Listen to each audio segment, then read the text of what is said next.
I'm starting to hear the whispers reaching my ears of warm intentions. Oh, Christmas will burn the coziest fire while wrapping love that's disguised as pretty presents.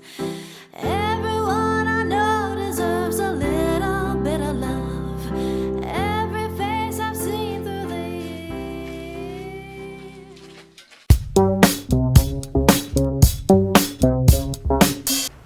Hi guys! Welcome back to our channel. It's me, Tita Pinoy, your tita as an entrepreneur. If you are new in our channel, here we're trying to help small online sellers grow their business. Merry Christmas everyone! Ako talagang ramdam ko na ang Pasko. Naku, patapos na rin ng taon. Kumusta naman ang ating mga 2021 goals? Meron ba kayong na-check? Or magsisimula pa lang? Or it's okay. Simulan na lang natin ulit sa 2022. Nako, grabe. Nako, kung bago lang kayo dito sa ating channel, ako po si Jajing. Meron po kaming shop before sa Visayas Ave. I'm selling RTW kaso nagsara kami. Tapos eventually yung online namin bumagsak din talaga, as in nalugi. Nako, pero okay lang yon as of filming. Thank you Mama Mary, thank you Lord. Unti-unti na po kami nga nakakabangon. Alam nyo, I claim and I declare talaga na ang 2022 natin, lalong-lalo na sa ating mga tito and titapreneurs, talagang uulanin tayo ng grasya. Kaya i-ready nyo yung mga timba nyo kasi nako, baka mamaya mag-uumapaw na ang grasya bibigay sa atin ni Lord. Alam nyo, for the past years, sa mga nangyari sa akin, sa mga nangyari dito sa negosyo ko, I really plan to have an additional extra streams of income na wherein yung kind of business na i-invest ko, yung bang calculated risk lang to ha, kasi alam niyo naman yung ating fund ngayon ay talagang limited lang yung pwede kong isugal. So something na naisip ko na negosyo, online pa din naman kasi ito talaga yung magaan kong gawin, pero something na hindi na magre-require ng sobrang malaking space and kailangan ko ng mga extra tao and ayoko na ma-stress pa maghanap pa ng mga new suppliers and yung mga winning items. And alam niyo ba, may na-discover ako, excited ako kasi this is something na pwede natin i-consider and i-try. Actually, tinatry ko na siya ngayon and gusto ko na kahit papano, isa man lang sa inyo or mangilan-ngilan sa inyo mga tita and titapreneurs ay i-try nyo rin para yung mga hindi natin na-check na goals this year, pwede natin masimulan pa, no? Never too late to start, never too late to try again. Kaya, no? Kung meron ka dyan na ipon or meron kang Christmas bonus o napamaskuhan or anuman yan na plano mong i-reinvest or paikutin or palaguin to a new business mo na ilang years mo nang hindi nasisimulan pa, tapusin mo ang video na ito kasi meron akong na-discover na kind of online business platform na talagang pwede natin, sabay-sabay nating pwedeng simulan. Alright, so ano ba tong na-discover kong panibagong negosyo na pwede natin i-try? Actually, hindi naman siya bago, okay? I know marami na sa inyo ang nakakarinig nito at medyo familiar na rin. And this is dropshipping. Yes, you heard it right. Actually, meron akong I think 1 or 2 videos nito from my past vlogs. But then yun yung mga kind of dropshipping na traditional and manual. So, ano ba tong dropshipping? So, ang dropshipping, this is a kind of supply chain management wherein si seller, wala siyang hawak na goods or products on hand. As in, magbebenta siya ng mga items na wala siyang hawak na mga katulad nitong mga nasa likod ko. Okay? Kung ano man yung balak mong ibenta. So, every time na may o-order kay seller, ang usually na ginagawa ni seller is fino-forward niya kay supplier yung details and yung order ni buyer.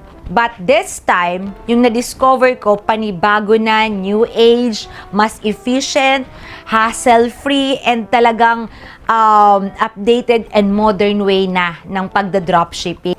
So, but before that, pag-usapan po muna natin, bakit kailangan natin i-consider or i-try ang dropshipping? Ano ba yung mga benefits ng dropshipping? Meron akong naisip na 3 benefits ng dropshipping. So, una, no need to have an on-hand product. So, if you are someone na gusto na talagang magnegosyo, kaso kunwari wala kang extra space sa bahay, and ayaw mo nang mag-isip kung ano ba talaga, naguguluhan ka kung anong tipo ng item or product ang gusto mong ibenta, pwede, perfect na perfect ito sa atin. Since wala tayong hawak na online na items, pwede tayong magpatakbo ng online business natin gamit lang ang ating cellphone or laptop. Pwede sa kusina ka, sa iba't ibang parte lang ng bahay nyo, or kahit nasa office ka nga, pwede mo itong patakbuhin.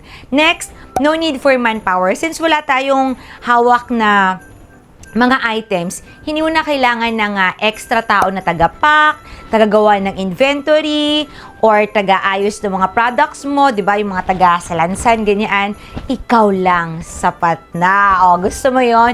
And lastly, no logistics needed. Since wala tayong hawak na on-hand na items, hindi mo na kailangan magpa-ship or magpadala ng mga items. Hindi mo na kailangan mag-contact or problemahin kung sino or anong klaseng courier ang gagamitin mo para ma-ship ang inyong items. So, isipin niyo yun na talagang yun pa lang na 3 problema na yun, masosolve na ng dropshipping.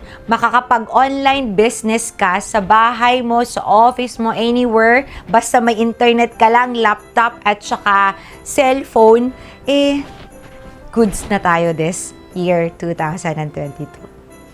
So ngayon pag-usapan na natin, 'di ba, ang mga benefits ng pag-dropshipping. Ang nahanap ko na company or provider or supplier na pwedeng mag-provide sa atin ng dropshipping na ito ay walang iba kundi si Dropify. Yes. Why Dropify? Okay, sino nga ba si Dropify?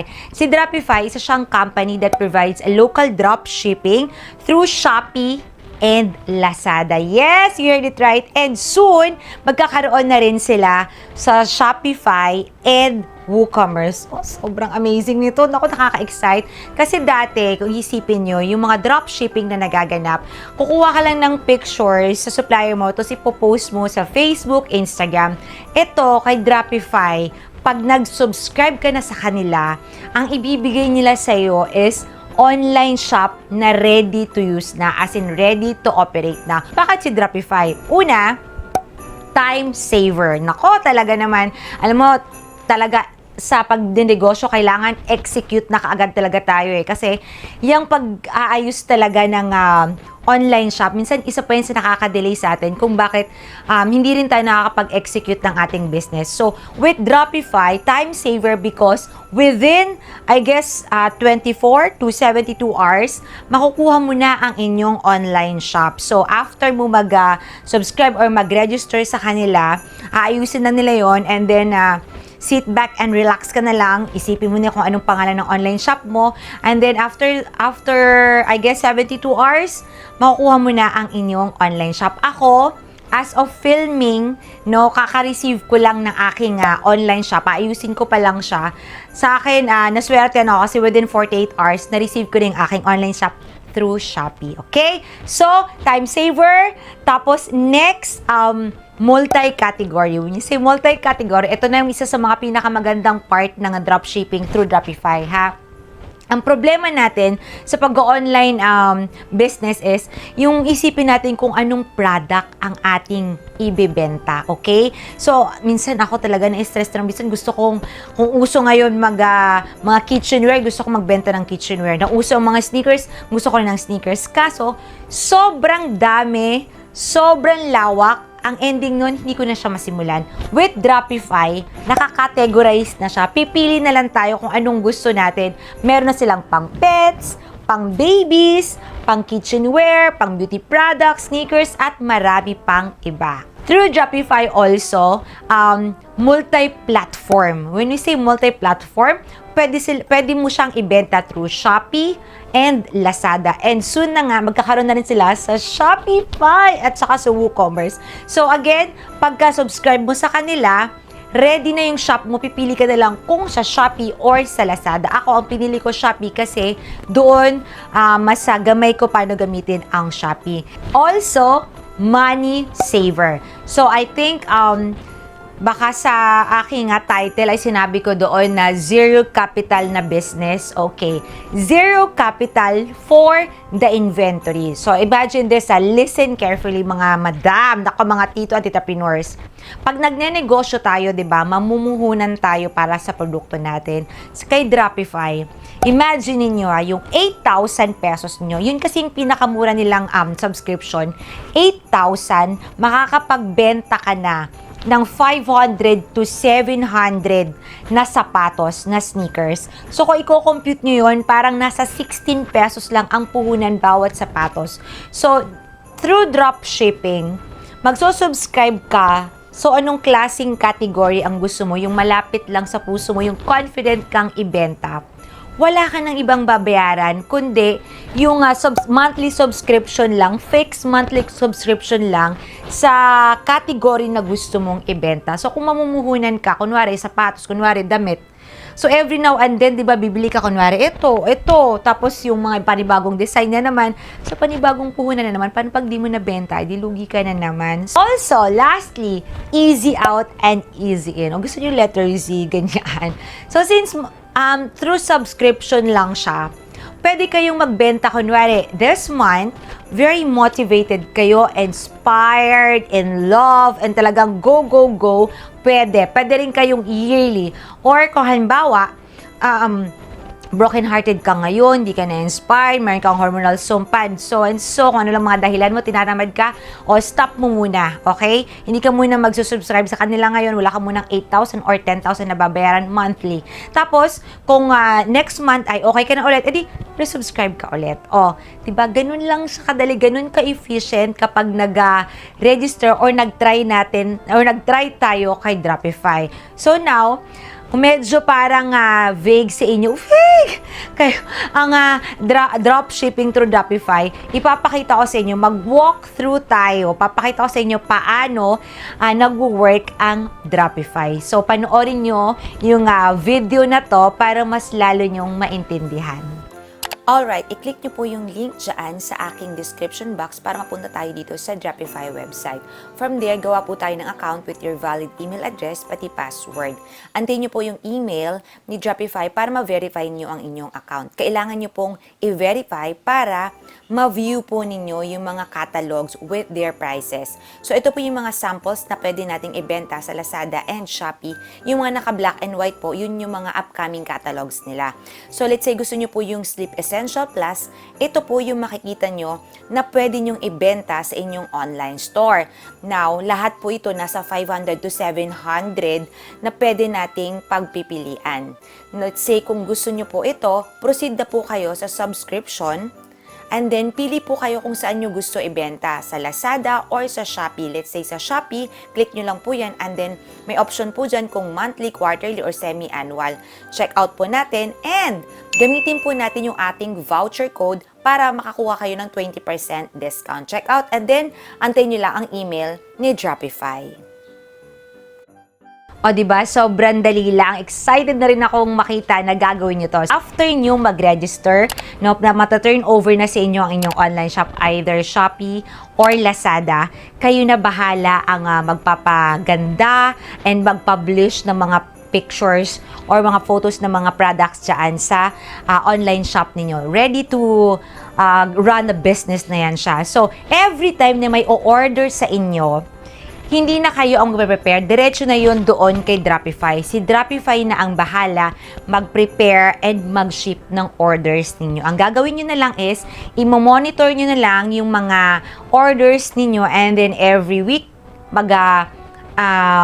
pay out kayo kay Dropify. So, yun, nabanggit ko na kanina na kailangan nyo lang ng valid ID and bank details para pang payout ninyo and para naman ma-verify na totoong tao kayo. Diba? So, sobrang generous ni Dropify. Binigyan niya tayo ng discount voucher, discount code. So, kapag nag-register kayo, gamitin nyo lang yung ating voucher code. Dito siya, papakita ko sa screen. And nandyan din siya sa description box natin. Nandyan din yung link ng Dropify para makakuha kayo ng 20% off sa first month ninyo sa kanila. So, sobrang laki na rin yun, no? Kung biruin nyo kung 8,000 or 10,000, less 20% kayo from your subscription. So, yun, ito muna yung ating first part. Sa next video natin, i-update ko kayo sa aking experience sa pag-business ko through dropshipping kay Dropify.